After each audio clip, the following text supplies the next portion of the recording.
Hi hello வணக்கம் மக்களே, நான் உங்கள் பெங்களூர் தமிழன். நம்ம இன்னைக்கு ஒரு ஃபேண்டாஸ்டிக்கான மார்னிங் பிரேக்ஃபாஸ்ட் ரெடி பண்ண போறோம். ரொம்பவே டேஸ்டா இருக்கும், ரொம்பவே சூப்பரா இருக்கும். காலையில நீங்க அதை செஞ்சு சாப்பிட்டா ரொம்பவே அருமையா இருக்கும். பூரி உருளைக்கிழங்கு சப்ஜி செய்ய போறோம். வாங்க எப்படி செய்யறதுன்னு பார்க்கலாம். முழுசா வீடியோ பார்த்துட்டு வாங்க வீடியோக்குள்ள போலாம். நம்ம முதல்ல உருளைக்கிழங்கு சப்ஜி செய்வோம். அதுக்கு இந்த கொண்டக்கடலையே நான் நைட்டு ஊற வச்சிருந்தேன். இப்போ காலையில நல்லா ஊறி வந்திருக்கு. இப்போ இந்த கொண்டக்கடலையும் உருளைக்கிழங்கும் ஒரு குக்கரில் போட்டு நல்லா வேக வச்சு எடுத்துருவோம்.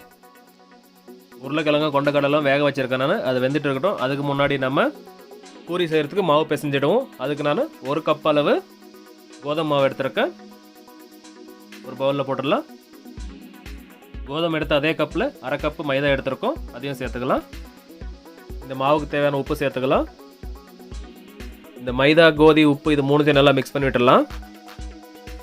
இப்போ நம்ம இதில் தேவையான அளவு தண்ணி சேர்த்து சப்பாத்தி மாவோட கொஞ்சம் கெட்டியாக பிசைஞ்சு எடுப்போம். நம்ம கொஞ்சம் கொஞ்சமாக தண்ணி சேர்த்துக்கலாம்.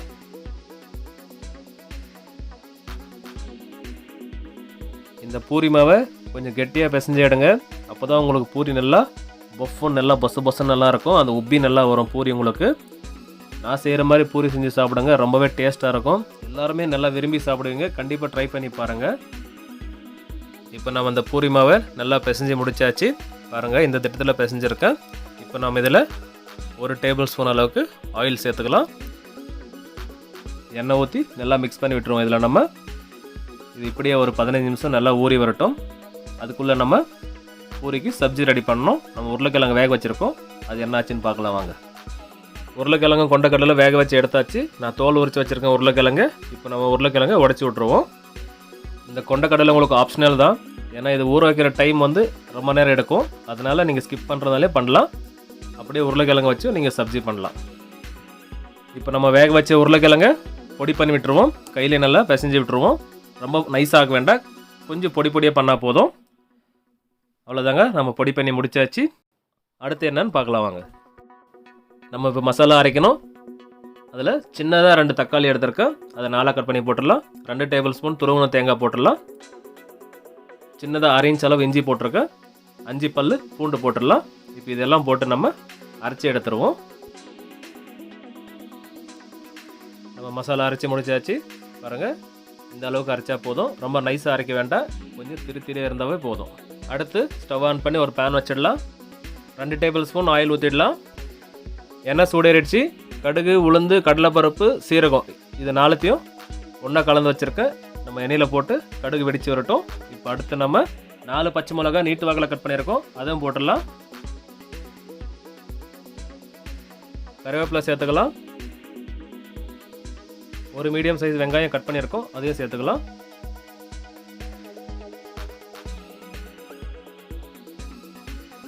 இந்த வெங்காயம் நல்லா வதங்கி வரட்டும். வெங்காயத்துக்கு தேவையான உப்பு சேர்த்துக்கலாம். மஞ்சத்தூள் சேர்த்துக்கலாம். இப்போ நம்ம சில்லி பவுடர் சேர்த்துக்கலாம். நம்ம ஆல்ரெடி பச்சை மிளகா போட்டிருக்கோம். அந்த காரத்தை விட இன்னும் காரம் தேவைப்படுதுன்னா சில்லி பவுடர் ஆட் பண்ணிக்கோங்க. நம்ம அரைச்சி வச்ச மசாலா போட்டுடலாம். இப்போது நல்லா மிக்ஸ் பண்ணி விட்டுடலாம். நல்லா கிண்டுவோம். பச்சை வாசனை போயிடட்டும். ரொம்ப ஈஸியாக செய்யலாம். உருளைக்கிழங்கு மட்டும் வேக வச்சுட்டா போதும். ரொம்ப ஈஸியாக உருளைக்கிழங்கு சப்ஜி ரெடி ஆகிடும். இப்போ இது பச்சை வாசனை போயிடுச்சு. நம்ம வேக வச்சு எடுத்த கொண்டக்கடலை போட்டுருவோம். இப்போது மிக்ஸ் பண்ணிடலாம். நம்ம வேக வச்சு எடுத்த உருளைக்கிழங்கை போட்டுருவோம். இப்போது இந்த மசாலாவில் உருளைக்கிழங்கு நல்லா மிக்ஸ் பண்ணி விடுவோம். இந்த அளவுக்கு மிக்ஸ் பண்ணால் போதும். இப்போ இதில் நம்ம தண்ணி சேர்த்துக்கலாம். நான் 1 கப் அளவு தண்ணி எடுத்துருக்கேன். உங்களுக்கு சப்ஜி நிறையா வேணும் அப்படின்னா இன்னும் கொஞ்சம் தண்ணி சேர்த்துக்கோங்க. கொஞ்சம் கெட்டியாக வேணும் அப்படின்னா தண்ணி கம்மியாக சேர்த்து செய்யுங்க, கரெக்டாக வரும். நான் இப்போது 1 கப் அளவு எடுத்துருக்கேன். இன்னும் தண்ணி கொஞ்சம் சேர்த்துக்க போகிறேன் நான். இப்போ நம்ம உப்பு சேர்த்துக்கலாம். நம்ம உருளைக்கிழங்குலாம் உப்பு போட்டு வேக வச்சுருக்கோம். வெங்காயத்துலேயும் உப்பு போட்டிருக்கோம். அதனால் உப்பு டேஸ்ட் பார்த்துட்டு போட்டுக்கிறது நல்லது. நான் பார்த்துட்டேன், கம்மியாக இருக்குது, போடுறோம். இப்போ இது நல்லா கொதி வரட்டும்.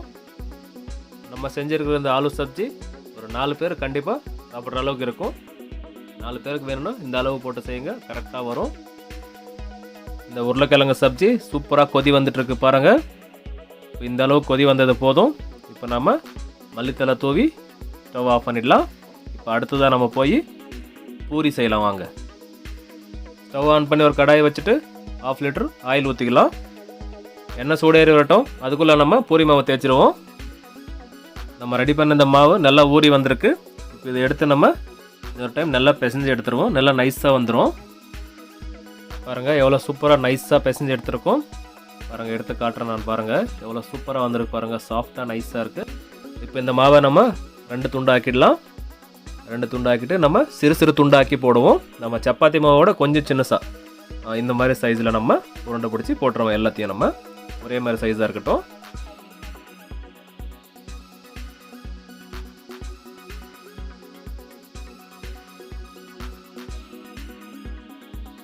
இப்போ இந்த மாவெல்லாம் உருண்டை பிடிச்சி எடுத்துருவோம். இந்த மாதிரி நல்லா நைஸாக உருண்டை பிடிக்கலாம்.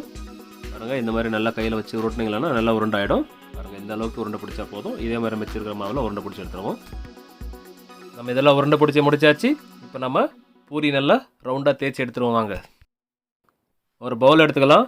கொஞ்சமாக கோதுமை மாவு, கொஞ்சமாக மைதா மாவு அதே அளவு சேர்த்து மிக்ஸ் பண்ணிடலாம்.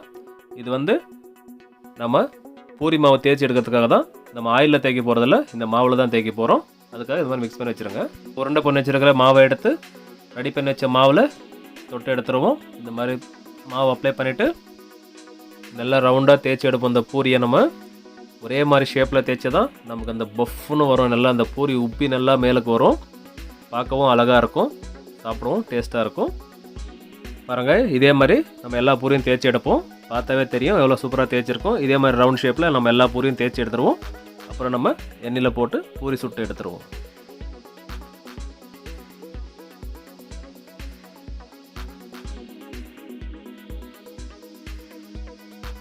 நம்ம இந்த பூரி மாவெல்லாம் தேய்ச்சி முடிச்சாச்சு. நம்ம எண்ணெய் சூடு வச்சுருந்தோம், அது நல்லா சூடேறி வந்திருக்கு. இப்போ நம்ம பூரி போட்டுருவோம். நம்ம இந்த பூரி போடுறப்போ எண்ணெய் நல்லா சூடேறி அந்த புகை வரணும். அந்த டைமில் நீங்கள் பூரி போட்டால் தான் பூரி இந்த மாதிரி நல்லா உப்பி வரும். பாருங்கள் இந்த மாதிரி நல்லா பெருசாக உப்பி வரும். அதனால் நல்லா சூடில் போடுங்க. நல்லா திருப்பி விடுவோம். நல்லா கலர் பாருங்கள், சும்மா கோல்டன் கலரில் மாறுது பாருங்கள். சூப்பராக ரெடியாக வந்துட்டு இருக்கு அந்த பூரி. அவ்வளோதாங்க, பூரி ரெடி ஆகிடுச்சு. பாருங்கள் செம்மையான பூரி சூப்பராக ரெடியாக வந்திருக்கு. நம்ம பூரியை எண்ணெயில் போட்ட உடனே நல்லா ப்ரெஸ் பண்ணி விடணும். இந்த மாதிரி நல்லா ப்ரெஸ் பண்ணும் போது தான் அது நல்லா உப்பி வரும். அதே மாதிரி எண்ணெய் நல்லா சூடாக இருக்கணும். அதிகமாக சூடு இருந்தால் மட்டும்தான் நல்லா உப்பி வரும். அது நல்லா புகை வரணும். அந்த டைமில் நீங்கள் பூரி போடுங்க. நீங்கள் நினைக்கிற மாதிரி பூரி சூப்பராக ரெடியாகி வரும். கண்டிப்பாக வீட்டில் ட்ரை பண்ணுங்கள். இது மாதிரி செஞ்சு பார்த்து சாப்பிட்டுட்டு எனக்கு கமெண்ட்டில் சொல்லுங்கள் எப்படி இருந்துச்சுன்னுட்டு. நானும் தெரிஞ்சுக்கிறேன். இதே மாதிரி நம்ம மிச்சிருக்கிற பூரியெல்லாம் போட்டு எடுத்துருவோம். நம்ம செஞ்ச இந்த பூரி பாருங்கள், வாவ் ஆவி பறக்க பூரி ரெடி ஆகிடுச்சு. சாப்பிட போகலாம் வாங்க. ஒரு ஃபேண்டாஸ்டிக்கான பூரி ஆலு சப்ஜி ரெடி பண்ணியிருக்கோம். பாருங்கள் எவ்வளோ சூப்பராக ரெடியாகி வந்திருக்குன்ட்டு. பாருங்கள் இந்த ஆலு சப்ஜி, ஆலு கொண்டக்கடலை போட்டு சப்ஜி செஞ்சுருக்கோம். ஆவி பறக்க ரெடியாக இருக்குது. கண்டிப்பாக வீட்டில் செஞ்சு சாப்பிடுங்க. ரொம்பவே டேஸ்ட்டாக இருக்கும். நம்ம சேனலை சப்ஸ்கிரைப் பண்ண பார்த்துட்டீங்கன்னா சப்ஸ்கிரைப் பண்ணுங்கள், லைக் பண்ணுங்கள், ஷேர் பண்ணுங்கள், கமெண்ட் பண்ணுங்கள், பெல் ஐக்கனை கிளிக் பண்ணிவிட்டு ஆல் என்ற பட்டன் கிளிக் பண்ணிவிடுங்க. அப்போ தான் நாங்கள் போடுற வீடியோ உடனுக்குடன் நோட்டிஃபிகேஷன் வரும் உங்களுக்கு. மேலும் மேலும் சப்போர்ட் பண்ணிட்டு வாங்க. மீண்டும் அடுத்த வீடியோவில் சந்திப்போம். பாய்.